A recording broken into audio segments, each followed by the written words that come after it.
அன்பார்ந்த தோழர்களே, என் உயிரின் உயிரான விடுதலை சிறுத்தைகளே, அனைவருக்கும் வணக்கம். கோவையிலிருந்து முகநூல் நேரலை வாயிலாக உங்களை சந்திப்பதில் மகிழ்ச்சி அடைகிறேன். இந்திய பாதுகாப்புத் துறையின் நாடாளுமன்ற நிலைக்குழுவில் நானும் ஒரு உறுப்பினர்.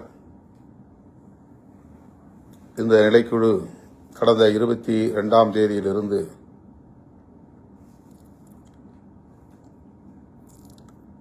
இந்தியா முழுவதும் பல்வேறு மாநிலங்களில் ஆங்காங்கே உள்ள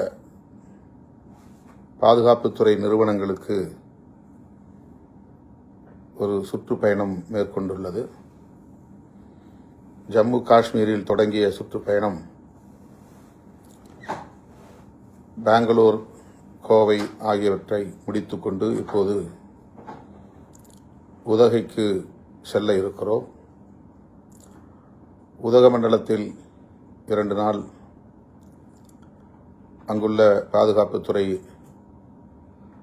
நிறுவனங்களில் கலந்துரையாடலை முடித்துக்கொண்டு 29ஆம் தேதி சென்னையில் இந்த நிலைக்குழு அங்குள்ள பாதுகாப்புத்துறை நிறுவன அதிகாரிகளோடு கலந்துரையாடலை மேற்கொள்ள இருக்கிறது. இந்த சுற்றுப்பயணத்தில் நான் இருக்கிறேன். வழக்கமாக இதுபோன்ற சுற்றுப்பயணங்களில் என்னால் பங்கேற்க இயலுவதில்லை.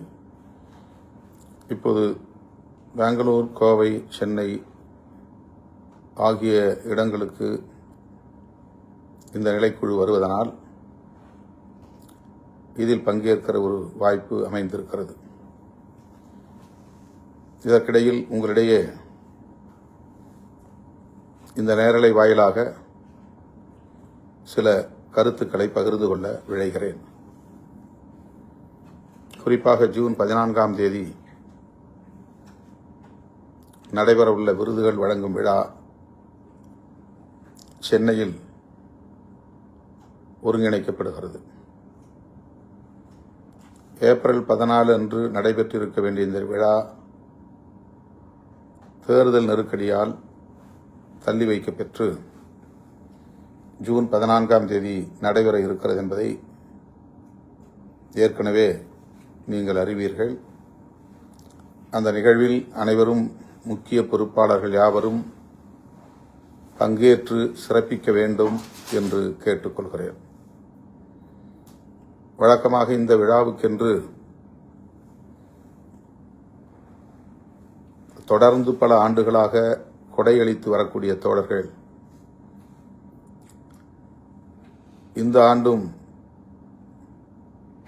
பொற்கிழி வழங்குவதற்குரிய கொடையை வழங்க வேண்டும் என்று கேட்டுக்கொள்கிறேன்.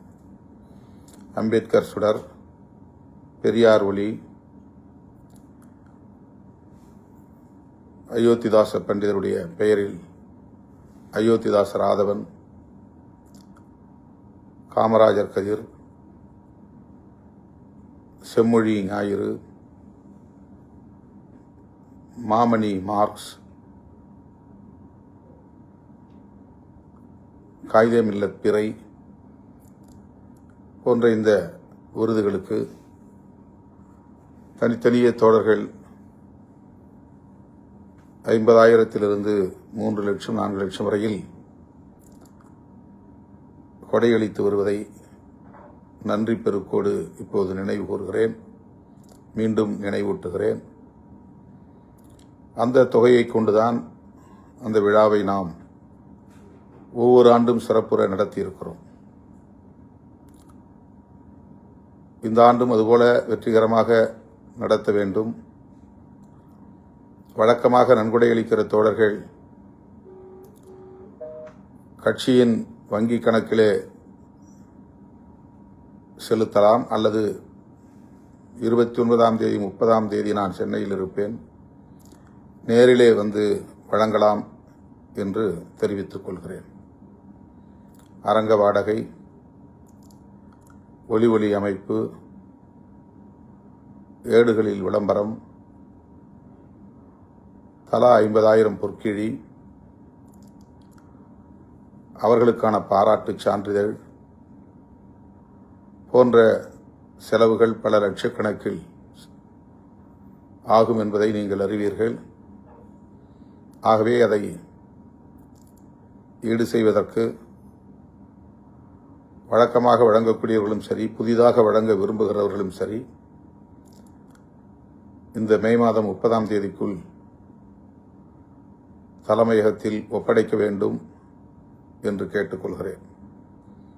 தலைமையகத்தில் பொருளாளர் தம்பி SS பாலாஜி மற்றும் தலைமை நிலைய பொறுப்பாளர்கள் இருக்கிறார்கள். அவர்களிடத்தில் தொகையாக வழங்கலாம், அல்லது டிடியாக வழங்கலாம், அல்லது வங்கியில் செலுத்திவிட்டு சலான் போன்றவற்றை ஒப்படைக்கலாம் என்பதை இந்த நேரலை வாயிலாக உங்களுக்கு தெரிவித்துக் கொள்கிறேன், வேண்டுகோள் விடுக்கிறேன். ஜூன் 30ஆம் தேதி மேலவளவு வீரவணக்க நாள். அதற்குரிய ஏற்பாடுகளை மதுரை மாவட்ட தோழர்கள், முன்னோடிகள் ஒருங்கிணைந்து கலந்துரையாடல் செய்து சிறப்புற செய்வார்கள் என்று நான் நம்புகிறேன், செய்ய வேண்டும் என்று கேட்டுக்கொள்கிறேன். மதுரை மற்றும் அதனை சுற்றியுள்ள மாவட்டங்களை சார்ந்த பொறுப்பாளர்கள் மட்டுமின்றி பிற மாவட்டங்களை சார்ந்த முன்னணி பொறுப்பாளர்களும் வழக்கம் போல அந்த நிகழ்வில் பங்கேற்க வேண்டும். மறைந்த போராளிகளுக்கு வீரவணக்கம் செலுத்த வேண்டும் என்றும் கேட்டுக்கொள்கிறேன். இடையில் ஜூன் 18 முடக்காத்தான் பாண்டியன் அவர்களின் வீரவணக்க நாள்.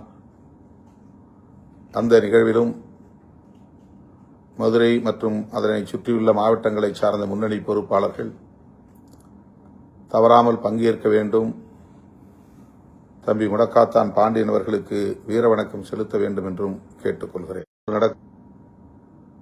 அந்த வகையில்தான் ஒவ்வொருவருக்கும் இந்த தேர்தல் முடிவு அதிர்ச்சியை ஏற்படுத்தியிருக்கிறது. யாரும் ஆட்சி அமைக்க முடியாது என்கிற அளவுக்கு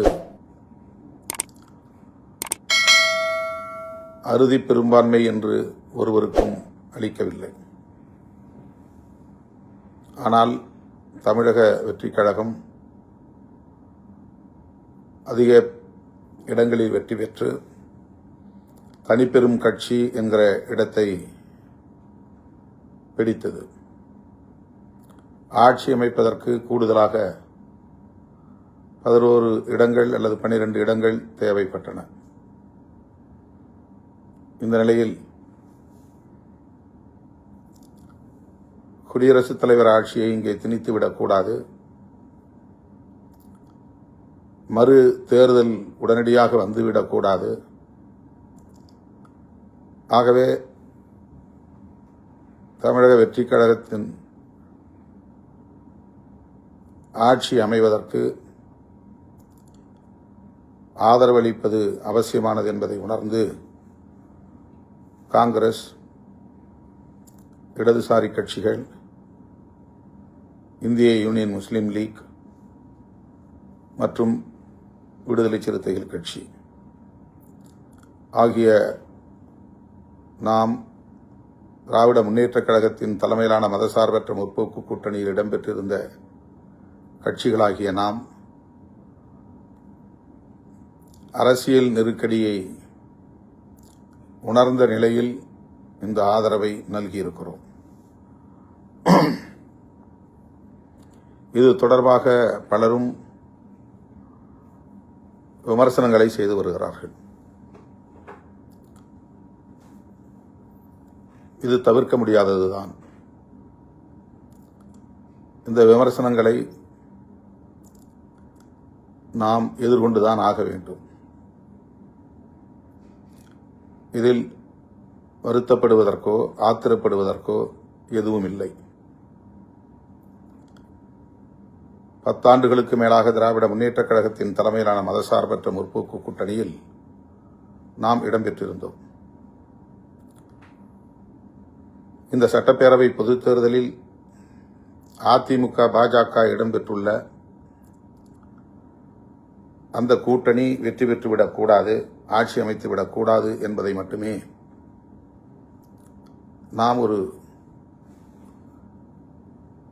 இலக்காக வைத்து தேர்தல் பரப்புரைகளை மேற்கொண்டோம். தீவிரமாக அவர்களை எதிர்த்து களமாடினோம். நாம் எதிர்பார்த்ததைப் போல அதிமுக பாஜக கூட்டணி வீழ்த்தப்பட்டு விட்டது. பாரதிய ஜனதா ஒரே ஒரு இடத்தில்தான் வெற்றி பெற்றது. அவர்கள் இங்கே பெரிய அளவில் அரசியல் செய்ய விரும்பினார்கள், காலூன்ற விரும்பினார்கள். அவர்கள் முன்வைத்த சதி முயற்சிகள் அனைத்தும் முறியடிக்கப்பட்டு விட்டன. அந்த வகையிலே நாம் மேற்கொண்ட முயற்சி வெற்றிதான். ஆனால் தவேக தனிப்பெரும் கட்சியாக வெற்றி பெற்ற நிலையில் திமுக தலைமையிலான கூட்டணி ஆட்சி அமைக்க முடியாமல் போய்விட்டது.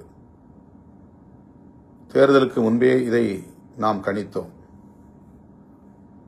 இஸ்லாமியர்களின் வாக்குகளையும் கிறித்தவ பெருங்குடி மக்களின் வாக்குகளையும் பெருமளவில் தவேக பிரிக்கும். அதுதான் அவர்களின் ஒரே குறியாக இருக்கிறது. ஆகவே திமுக கூட்டணிக்கு இது பாதிப்பை ஏற்படுத்தும். அதனால் திமுக ஆட்சி அமைப்பதற்கு போதிய இடங்களை பெற வாய்ப்பில்லை. குறைந்த இடங்களில் ஆட்சியை கைப்பற்றுகிற வாய்ப்பை இழக்கும் என்ற ஒரு யூகம் நமக்கு இருந்தது. அதாவது திமுக ஆட்சி அமைப்பதற்கு போதிய இடங்கள் கிடைக்காது, ஆனால் தனிப்பெரும் கட்சியாக அது வெற்றி பெறும் என்று நான் யூகம் செய்துதான்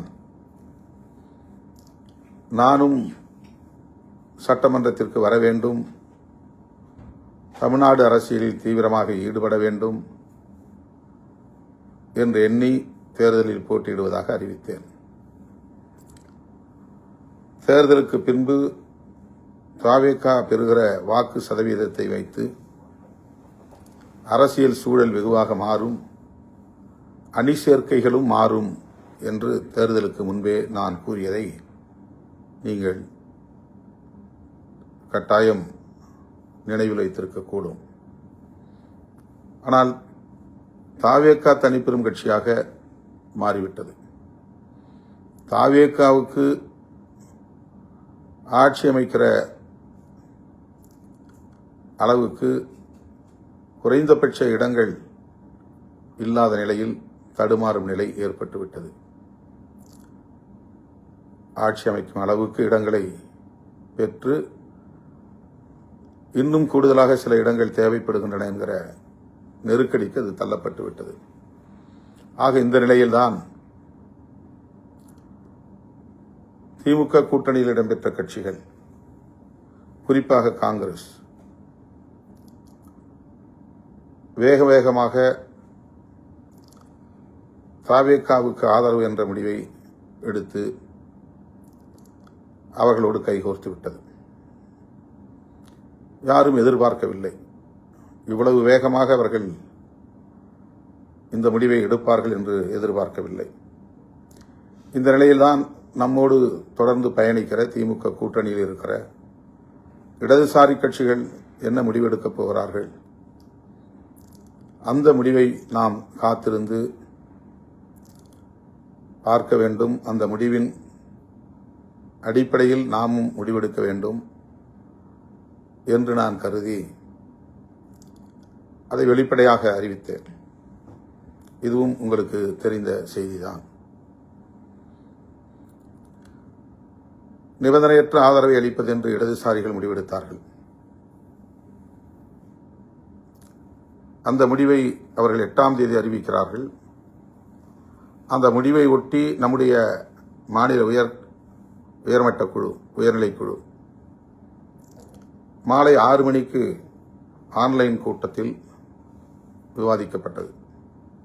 8:45 மணிக்கு தான் இரவு முடிந்தது. அன்றே ஏன் அறிவிக்கவில்லை என்று பலரும் விமர்சிக்கிறார்கள். விமர்சிக்கிறவர்கள் யார் என்று உங்களுக்கு தெரியும். எப்போதும் நம் மீது காழ்ப்புணர்ச்சி கொண்டவர்கள், நம்மை விமர்சிப்பதை மட்டுமே தொழிலாக கொண்டவர்கள், நாம் என்ன செய்தாலும் அதற்கு தவறான உள்நோக்கம் கற்பிக்கக்கூடியவர்கள். ஆகவே அதை நாம் பொருட்படுத்த தேவையில்லை. இடதுசாரி கட்சிகள் எப்படி மாநில குழுவை கூட்டி ஒரு பொது கருத்துக்கு முடிவுக்கு வந்ததோ அதை போல நாமும் நம்முடைய கட்சியின் முன்னணி தோழர்களுடன் கலந்து பேசித்தான் ஒரு முடிவுக்கு வர முடியும் என்பதை இடதுசாரி கட்சிகளுக்கு ஏற்கனவே நாம் சொல்லிவிட்டோம். எனவே 8ஆம் தேதி 4 மணிக்கு அவர்கள் அறிவித்தார்கள் என்றால் 4 மணிக்கே நாம் அறிவிக்க வேண்டும் என்று அதற்கு பொருள் இல்லை, அல்லது 5 மணிக்கே அறிவிக்க வேண்டும் என்றும் பொருள் இல்லை. அந்த முடிவை நம்முடைய உயர்நிலைக் குழுவிலே வைத்து விவாதிப்பது, அதற்கு நமக்கு கால அவகாசம் தேவை. அதை இடதுசாரி கட்சிகளின் தலைவர்களுக்கு நாம் சொல்லிவிட்டோம். அவர்களும் புரிந்து கொண்டார்கள், அதற்கு இசைவும் தந்தார்கள். நீங்கள் சுதந்திரமாக உங்கள் கட்சி உயர்நிலைக் குழு என்ன முடிவெடுக்கிறதோ அதன்படி முடிவெடுங்கள் என்று சொல்லிவிட்டார்கள். ஆகவே 8ஆம் தேதி இரவு 8:45 மணிக்குத்தான் அந்த கூட்டம் நிறைவு பெற்றது. அப்போது அறிவிக்க இயலவில்லை. காரணம், கம்யூனிஸ்டுகளைப் போல நாம் வெளியிலிருந்து முடிவெடுக்க வேண்டிய, வெளியிலிருந்து ஆதரிக்க வேண்டிய தேவையில்லை. ஆதரவு அளிப்பது என்று முடிவெடுத்தால் நாம் அமைச்சரவையில் சேர வேண்டும் என்பதுதான் தோழர்களின் கருத்தாக இருந்தது. ஆகவே அடுத்த நாள் காலையில் நான் பொதுச் செயலாளர்களோடு மீண்டும் கலந்து பேசி அதன் பிறகு முடிவை அறிவிக்கிறேன் என்று சொல்லியிருந்தேன். 11 மணிக்கு நான் செய்தியாளர்களை சந்திப்பதாக எங்கும் சொல்லவில்லை, அல்லது 4 மணிக்கு செய்தியாளர்களை சந்திக்கப் போகிறேன் என்றும் நாம் அதிகாரப்பூர்வமாக அறிவிக்கவில்லை. பொதுச் செயலாளர்கள் மற்றும் நமது சட்டமன்ற உறுப்பினர்கள் என்னை வந்து சந்திப்பதற்கே 12:45, 12:50 என்று ஆகிவிட்டது. 9ஆம் தேதி பகல். அதன் பிறகு கலந்து பேசினோம்.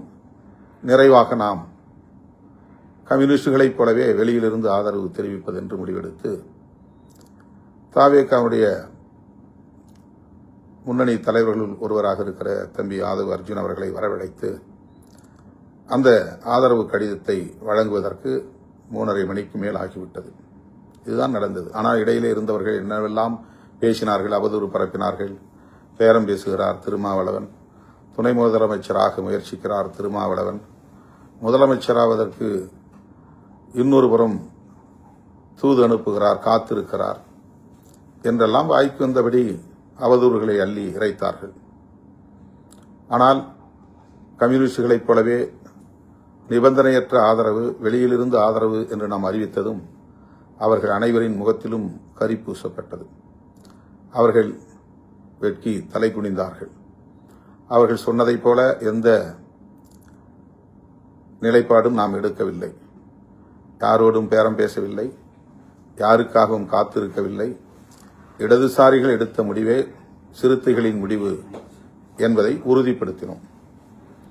ஆகவே அது வெறும் அவதூறு என்பது உறுதியாகிவிட்டது. இப்படித்தான் ஆதவ் அர்ஜுன் நம் கட்சியிலே இருந்தபோது அவர் திமுகவை விமர்சனம் செய்தார்.